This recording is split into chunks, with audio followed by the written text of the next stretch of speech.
Bien le bonjour par ici, j'espère que vous allez bien. Aujourd'hui, on se retrouve dans une vidéo que vous avez été très nombreux à me demander de faire car on m'a parlé de budgétisation. Je vais vous raconter comment est-ce que je budgétise littéralement toute ma vie depuis un an et comment est-ce que ça a vraiment eu un impact hyper positif dans ma gestion d'argent et par rapport à ma santé mentale, tout simplement. Je vous avais fait une vidéo il y a quelques semaines au sujet de mes favoris de l'année et je vous disais que le fait d'avoir budgétisé ma vie a vraiment été un de mes plus gros favoris de l'année, voire mon meilleur favori des 10 dernières années, probablement mon favori de la vie. Et suite à ça, vous avez été vraiment très nombreux et nombreuses à me demander de faire une vidéo qui soit dédiée à cette thématique. Je vais très certainement me répéter par rapport à d'autres vidéos parce que c'est vrai que ça fait maintenant quelques mois que je parle de plus en plus d'argent sur cette chaîne YouTube. Donc il y aura très certainement des points que vous avez déjà entendus dans d'autres vidéos. Tout d'abord, si vous souhaitez commencer à rentrer dans cette question de budgétisation, ça peut être intéressant de vous fixer un objectif de pourquoi vous le faites. Sinon, ça va être beaucoup trop simple en fait d'abandonner en milieu ou même au début. Au début, ça on en parlera un petit peu plus tard, vous ne verrez pas automatiquement des résultats et au contraire, vous allez peut-être même limite éprouver de la frustration parce que ça va impliquer de dépenser son argent différemment, ça va impliquer de ne peut-être même plus dépenser son argent. Donc effectivement, si vous n'avez pas d'objectif, vous pouvez abandonner très rapidement. Moi, en l'occurrence, mon objectif a été assez simple, c'est que cette année, je me suis dit j'ai envie de rembourser mes crédits. Je suis épuisée. Pour les personnes qui n'ont pas suivi l'histoire, j'ai fermé ma société et malheureusement, 32 000 € de dette, il y a un moment, on est fatigué les copains, genre j'ai 30 ans et j'ai autant de dettes, je n'en peux plus. Heureusement, on arrive sur la fin, notamment grâce à cette budgétisation. Et aussi, moi j'ai toujours eu des difficultés dans la gestion de mon argent parce que je viens d'un milieu social, d'un point de vue économique, où on a toujours fait attention à l'argent, on n'en avait pas des masses. Et moi, je pense que j'ai éprouvé une sorte de frustration où je me suis dit, en fait, quand je suis adulte, j'ai plus envie de faire attention, comme quand j'étais enfant, parce que vraiment, j'étais tellement frustrée. Et puis finalement, sur les 10 dernières années, je n'ai jamais vraiment épargné. Là, j'ai 30 ans, je n'ai quasiment rien de côté. Et il y a eu ce moment où je me suis dit, ça suffit maintenant, Luisa, tu vas reprendre ça en main. Et en fait, ce sont ces deux objectifs qui ont fait que moi, vraiment, cette année, je me suis tenue à la budgétisation. Mais ça peut être plein d'autres objectifs. Ça peut être malheureusement tout simplement un objectif de survie. On est aujourd'hui dans une société où c'est de plus en plus compliqué de pouvoir se nourrir, de pouvoir se chauffer, de pouvoir se loger. Donc ça peut être aussi cet objectif malheureusement qui est juste un objectif de base. Ça peut être le fait, comme je vous disais, de rembourser ses crédits, son crédit étudiant, un crédit de consommation, le crédit de sa maison. Ça peut être le fait d'avoir des projets immobiliers, ça peut être le fait d'avoir des projets de retraite. Ce qui est notamment intéressant aussi en tant qu'indépendant de penser à ça. Il y a plein de raisons pour lesquelles vous pouvez vouloir budgétiser. Ça peut être aussi un palier, tout simplement se dire j'ai envie d'atteindre mes premiers, je sais pas moi, 10 000 € de côté. Il y a plein de raisons pour lesquelles on a envie de commencer à budgétiser sa vie. Donc vraiment définissez-vous un objectif, de cette façon vous continuerez en fait à être motivé tout au cours de l'année. Le deuxième chapitre qui va être vraiment très rapide, je voulais juste mentionner le fait que vous faites ça pour vous. Dans l'idée, on s'en fout un petit peu du regard des autres. Si vous êtes entouré d'amis qui se permettent d'avoir des réflexions sur votre manière de gérer votre argent, si du jour au lendemain, vous expliquez à vos amis que en fait, vous ne pourrez plus sortir autant, que vous ne pourrez plus aller, je sais pas moi, genre prendre un café avec eux aussi souvent parce que vous faites attention à votre argent et que vos amis ne comprennent pas, je suis désolée de vous annoncer que ce ne sont pas vraiment des amis, hein. Désolée. Le truc, c'est juste qu'il y a un moment, on est tous inégaux quant à l'argent. Donc faites ça vraiment pour vous et effectivement si vous avez des gens autour de vous qui se permettent d'avoir des réflexions qui ne vous aident pas forcément dans vos objectifs, n'hésitez pas à prendre de la distance par rapport à ces personnes. Je vais maintenant rentrer dans le vif du sujet et je vais vous expliquer comment est-ce que j'ai vraiment mis j'ai fait mes premiers pas dans cette question de budgétisation. Moi, ce que j'ai commencé à faire, ça a été de lister toutes mes dépenses.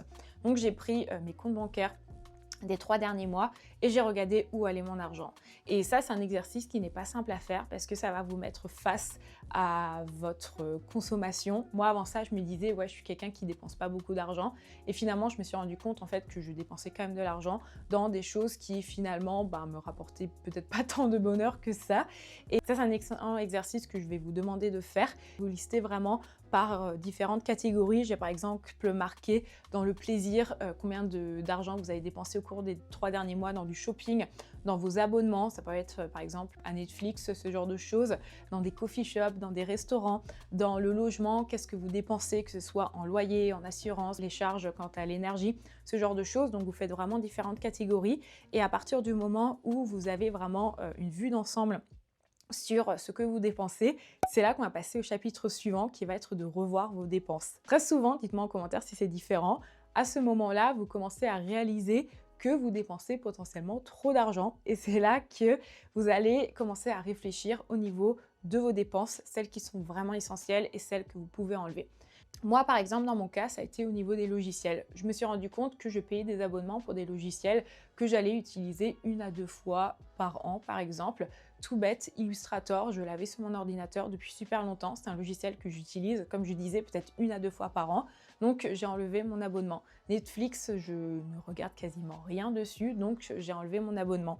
Pareil pour le sport, je savais cet été que j'allais être en dehors de la ville, donc j'ai décidé de mettre en pause mon abonnement et puis finalement j'ai prolongé la pause pendant 6 mois parce que je me disais je ne pense pas à l'heure actuelle que je rentabilise suffisamment, surtout par rapport à ma pratique sportive. Vraiment, payer 70 € pour aller soulever 5 kilos à la salle de sport, à un moment, il faut arrêter les conneries, j'ai envie de te dire. Donc j'ai tout simplement acheté par exemple des haltères pour faire du sport chez moi et je me suis dit que quand j'aurai des muscles, je retournerai à la salle de sport en l'occurrence. Donc voilà, ça peut être plein de choses comme ça où tu réfléchis, est-ce que ça vaut vraiment la peine ou pas? Au niveau des repas aussi, regardez quel est votre budget mensuel dans la nourriture. Est-ce que vous sortez peut-être un petit peu trop?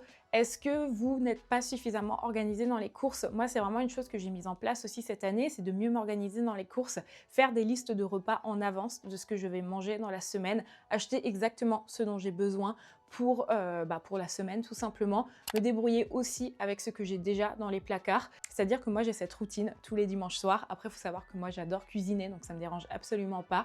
Je vais me poser, j'ai créé un planning que j'imprime et que je remplis chaque semaine. Je vais réfléchir en fait à tous les repas que j'ai envie de faire la semaine. Sur mon téléphone portable, j'ai une liste de repas. Dès qu'on cuisine quelque chose de bon avec mon mec, on prend en photo notre repas et on le rajoute à la liste. Comme ça, lorsque tu sais pas cuisiner, tu retournes dans cette liste. Et c'est de cette façon que je vais préparer tous mes repas de la semaine, surtout la liste de courses pour la semaine. Et donc, ça me permet d'avoir des budgets qui sont beaucoup plus respectés. Et à la fin du mois, ça m'évite d'avoir un budget qui est complètement délirant. Et récemment, je suis encore allée plus loin dans cette budgétisation en désormais commandant mes courses en ligne. Alors ça, c'est vraiment tout nouveau, mais en fait, ça m'évite encore plus d'acheter des choses dans le supermarché, parce que même si j'ai ma liste de courses, c'est vrai que des fois, tu as 2-3 trucs où tu peux te dire « Ah, je vais rajouter ça au panier, ça va pas forcément coûter beaucoup plus cher ». Et le fait de faire mes courses en ligne, je vois vraiment en fait mon panier et l'argent au fur et à mesure. Et c'est vrai qu'à la fin, je le regarde à nouveau et je me dis « Bon, finalement, ça, j'en ai pas tant besoin que ça ». Et tout ça fait que ça m'a vraiment permis de réduire mon budget mensuel en matière de courses. Pour vous donner un petit peu un ordre d'idée, là, depuis que je teste le fait de commander mes courses en ligne, pour 2 semaines de courses, on est à 130 €, sachant qu'il y a énormément de produits bio, qu'il y a des produits locaux.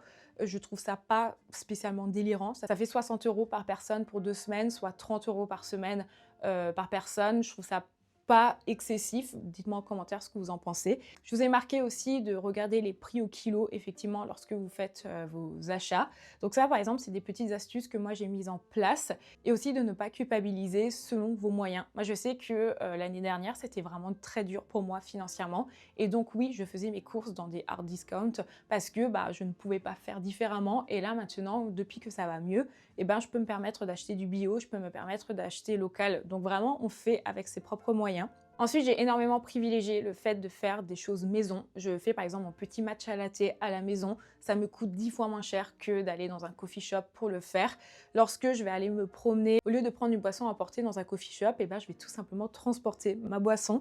C'est un truc trop marrant. J'avais vu un réel la dernière fois de quelqu'un qui disait « On oublie souvent, mais on peut ramener nos couverts en extérieur ». Et quelqu'un disait, en fait, tu peux prendre ta tasse avec ton café et tu peux aller te promener autour de toi. Et j'étais c'est vraiment bête, mais c'est un truc auquel je n'y pense jamais. Donc des fois, je fais mon petit matcha, mon petit chai latte dans ma tasse et je vais me promener autour de chez moi. Et donc, je n'ai pas besoin de dépenser de l'argent. Pareil, au lieu d'aller dans un coffee shop pour travailler, parce que moi, je travaille depuis chez moi, alors des fois je le fais aussi parce que c'est important aussi pour la santé mentale de sortir de chez soi, mais pour limiter ce type de sortie, je vais me faire une très bonne boisson chez moi. Je vais peut-être aller m'acheter une boisson au supermarché. Des fois ça peut être un très bon jus de fruits que je vais mettre dans un petit verre et je vais créer un environnement favorable au travail.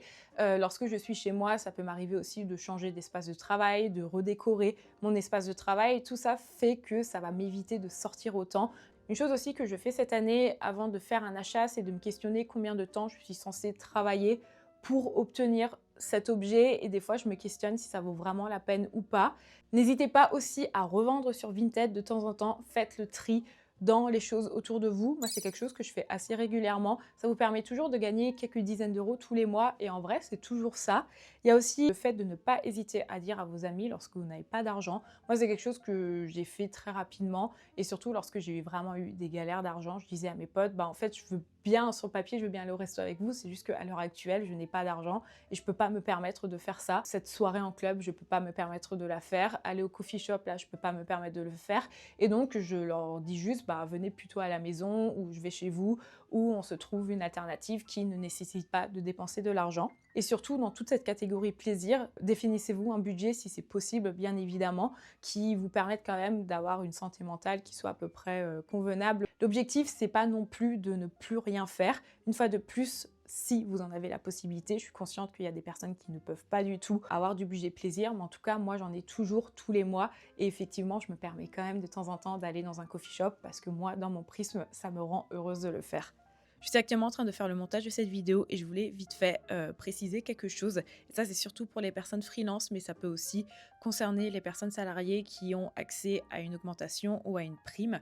Moi, une des plus grosses erreurs que j'ai pu faire là sur les dernières années, et c'est surtout ça aussi qui fait que cette année, c'est la première fois que j'ai réussi à mettre autant de côté, c'est tout simplement que j'adaptais en fait un petit peu mes dépenses à mes rentrées d'argent. Par exemple, en tant que freelance, on n'a pas de l'argent qui rentre tous les mois de façon stable, ce qui fait que parfois je peux me retrouver pendant 3 mois sans aucune rentrée d'argent et puis d'un coup je vais avoir plusieurs mois de factures qui vont être payées et là je vais me retrouver avec énormément d'argent. Et en fait ce que je faisais, c'est que par exemple pendant plusieurs mois je me serrais vraiment la ceinture et j'éprouvais un petit peu cette forme de frustration et lorsque j'avais plusieurs milliers d'euros qui tombaient par la suite, j'allais dépenser cet argent en me disant tiens, de toute façon j'ai beaucoup d'argent maintenant sur mon compte, donc je peux me permettre de commander un petit peu plus à manger, je peux me permettre d'aller plus au restaurant, je peux aller plus souvent au club, faire ce genre de choses au lieu de garder le même budget tout le long. Et c'est ça qui faisait que je n'arrivais pas du tout à épargner. Donc vraiment, n'augmentez pas forcément votre budget selon vos rentrées d'argent. Effectivement, vous pouvez peut-être plus vous faire plaisir ou acheter des choses qui sont dans votre liste d'achat depuis longtemps.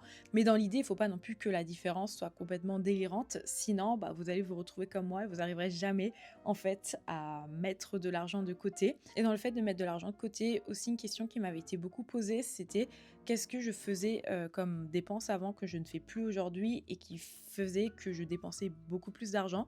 Et en fait, je pense que déjà, il y avait l'alcool dedans. C'est un vrai sujet, mais je suis quelqu'un qui aime bien sortir.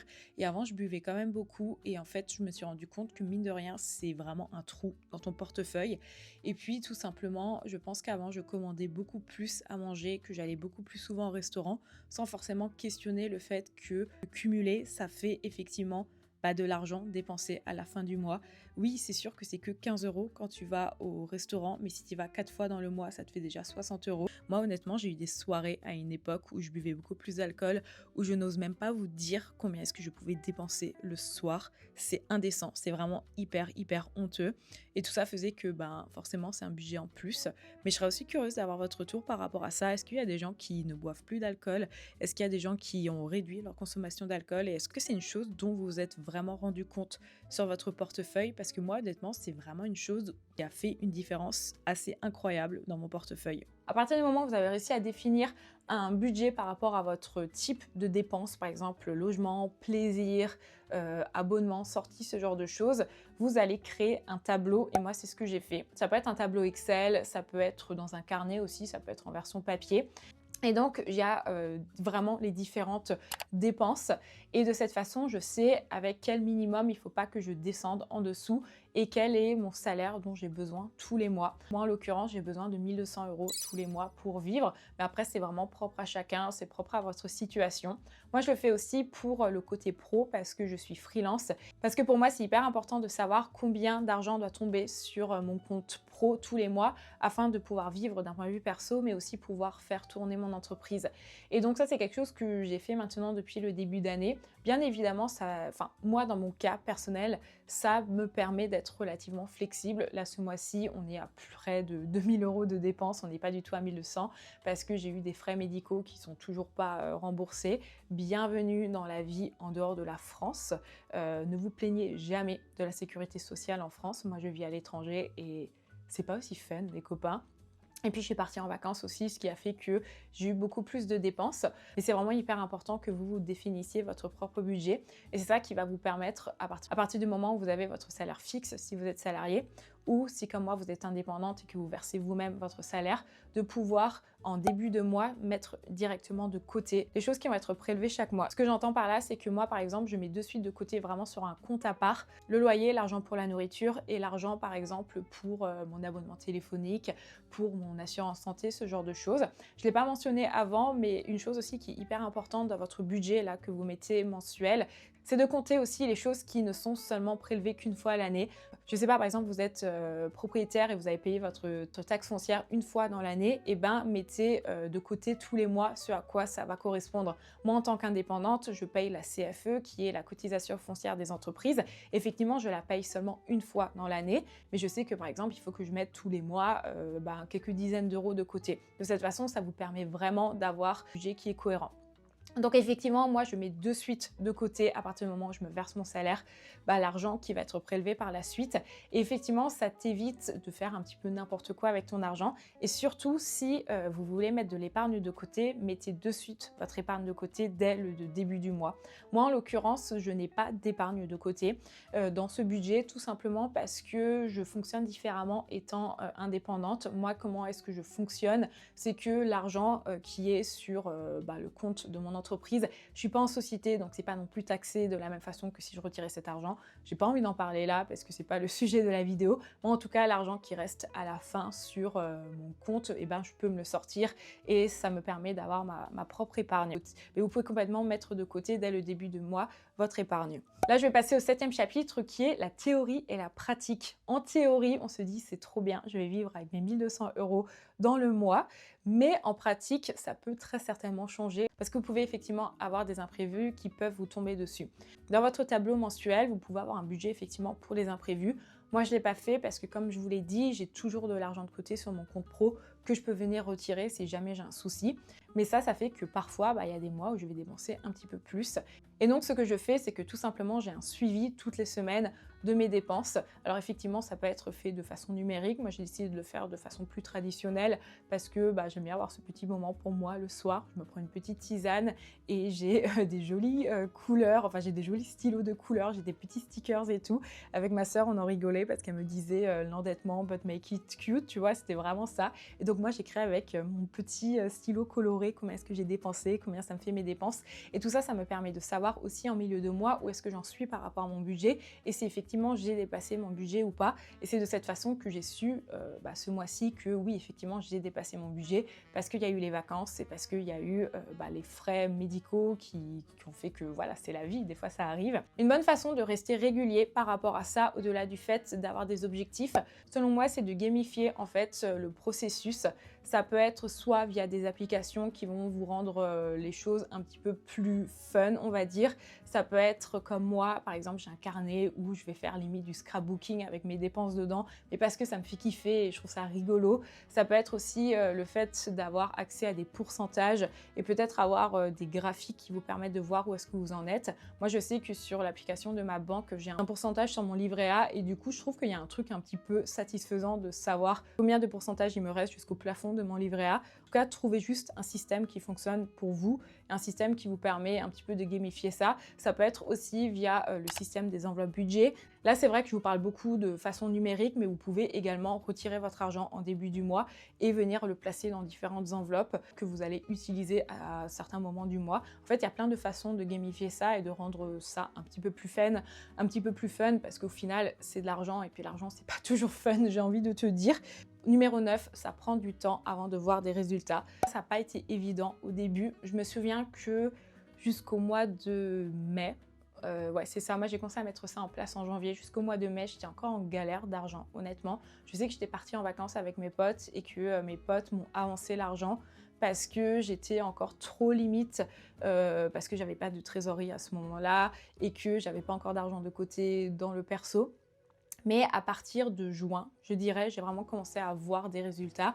Et là, on est en fin d'année et je me rends compte que j'ai vraiment des résultats et que ça a trop bien marché et que c'est vraiment une technique que j'ai envie de continuer à mettre en place pour tout justement m'enlever cette charge mentale. Et c'est là que j'arrive à un chapitre suivant qui est la charge mentale. Je sais qu'il y a très certainement des gens qui vont regarder ces vidéos et qui vont se dire « mais c'est tellement de temps, moi j'ai pas le temps pour faire ça, puis l'argent ça sert à être dépensé ».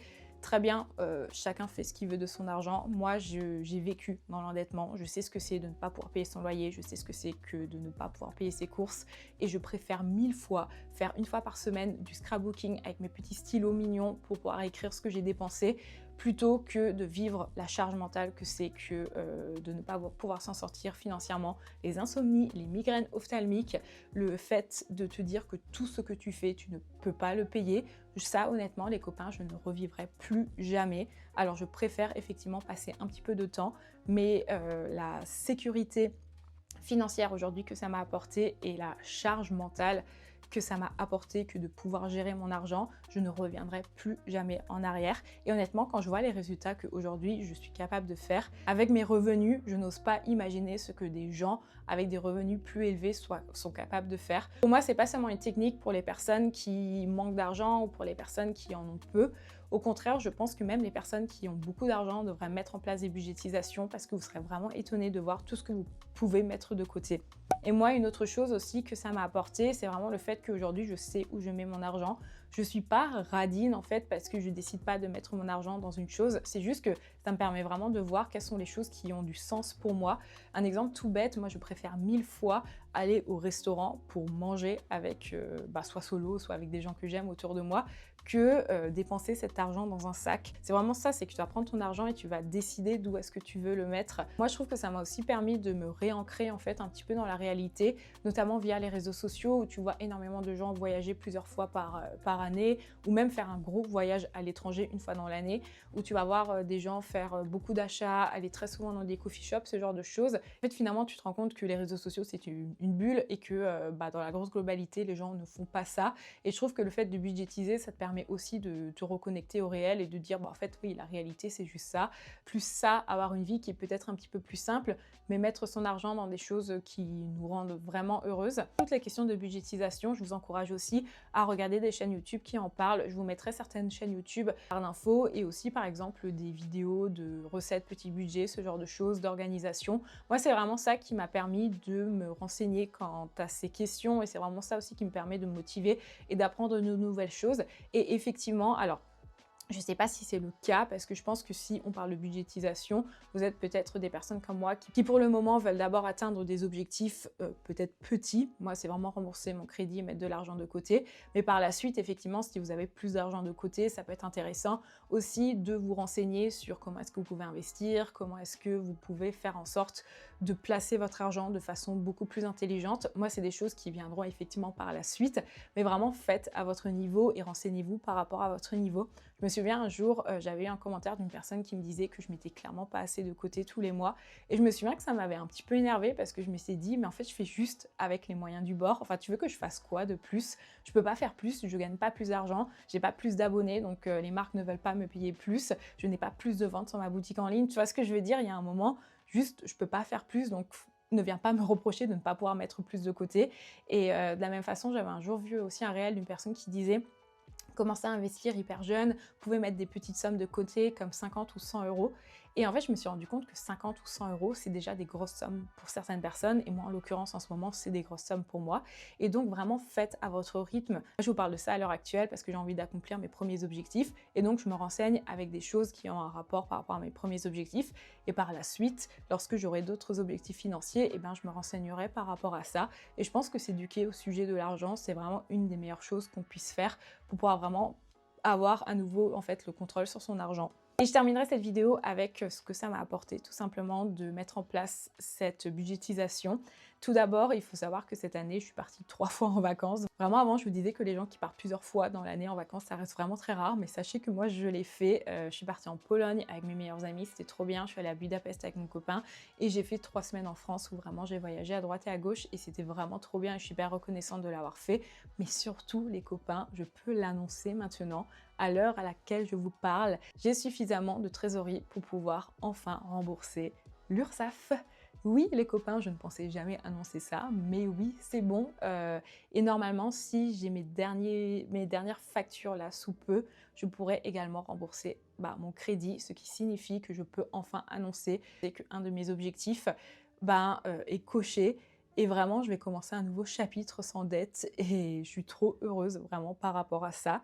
Donc ouais, pour moi, ça m'a apporté trop du positif. C'est sûr, c'est plus de temps à investir, mais je suis très contente aujourd'hui de pouvoir me débrouiller financièrement et je suis très contente aujourd'hui d'avoir juste cette charge mentale qui m'a été retirée et de pouvoir vivre une vie normale ou du moins une vie dans moi, mon prisme qui me rend heureuse. Donc voilà, ça c'est tout ce que j'ai mis en place. Si vous avez encore des questions, n'hésitez surtout pas à m'en faire part en commentaire. Bien évidemment, je suis pleinement consciente que beaucoup de personnes font ça parce qu'elles n'ont pas le choix et que malheureusement, beaucoup de personnes sont contraintes à faire ça toute leur vie pour pouvoir se nourrir, se loger, se chauffer, comme je disais avant. Et je vous envoie vraiment tout mon soutien.